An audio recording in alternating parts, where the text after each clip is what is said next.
ইছৰোই মাৰিলে সেঞ্চুৰী 2-1-0 নতুন বছৰৰ আৰম্ভণিতেই অন্য এক কৃতিত্বৰ অধিকাৰী হ'ল ইছৰো ইতিহাস সৃষ্টি কৰি শততম উৎক্ষেপণ সম্পূৰ্ণ কৰিলে ভাৰতীয় মহাকাশ গৱেষণা সংস্থাই নতুন বছৰৰ আৰম্ভণিতেই ভাৰতীয় মহাকাশ গৱেষণা সংস্থা এক নতুন কৃতিত্বৰ অধিকাৰী হৈছে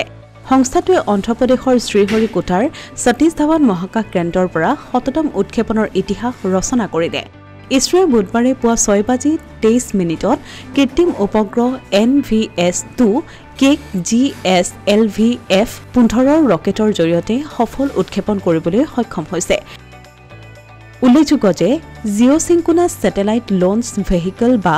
GSLV-F-15 হ'ল দেশীয় ক্ৰায়োজেনিক্স প্ৰযুক্তিৰে তৈয়াৰ কৰা এক 30-স্তৰীয় ৰকেট এই ৰকেটৰ মাধ্যমেৰে পৃথিৱীৰ কক্ষপথত স্থাপন কৰা হৈছে NVS-02 কেক উল্লেখযোগ্য যে 1979 চনৰ 10 আগষ্টত প্ৰথমবাৰৰ বাবে শ্ৰীহৰিকোটাৰ পৰা প্ৰথম SLV-3 ৰকেট উৎক্ষেপণ কৰিছিল ইছৰোৱে অৱশ্যে এই ৰকেট প্ৰযুক্তিগত কাৰণত মাজ আকাশৰ পৰা ভাঙি পৰিছিল বংগোপসাগৰত এই ঘটনাৰ 46 বছৰ অতিক্ৰম কৰিলে প্ৰথম উৎক্ষেপণৰ ব্যৰ্থতাৰ পৰা আহৰণ কৰা শিক্ষাৰ পাছত বহু সফল অভিযানৰ নজিৰ গঢ়িলে ইছৰোৱে চন্দ্ৰযান মংগলযান আদিত্য L1 উৎক্ষেপণ গগনযানৰ প্ৰস্তুতি আৰু বহু অভিযান ইছৰোৰ সাফল্যৰ তালিকাত সন্নিৱিষ্ট হ'ল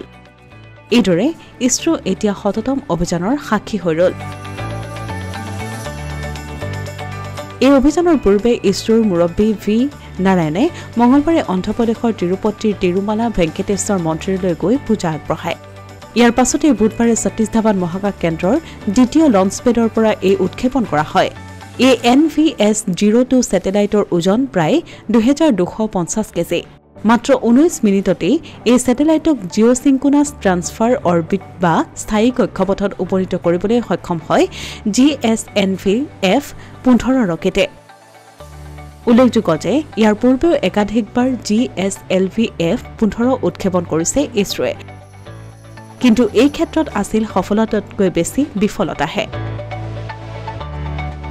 এনে 16টা উৎক্ষেপণৰ ভিতৰত এই পৰ্যন্ত 6টা অভিযানেই ব্যৰ্থ হৈছে শতকৰা হিচাপত এই সংখ্যা 37% কিন্তু এইবাৰ ইছৰোৰ এই সফলতাত অভিনন্দন জনাইছে সকলোৱে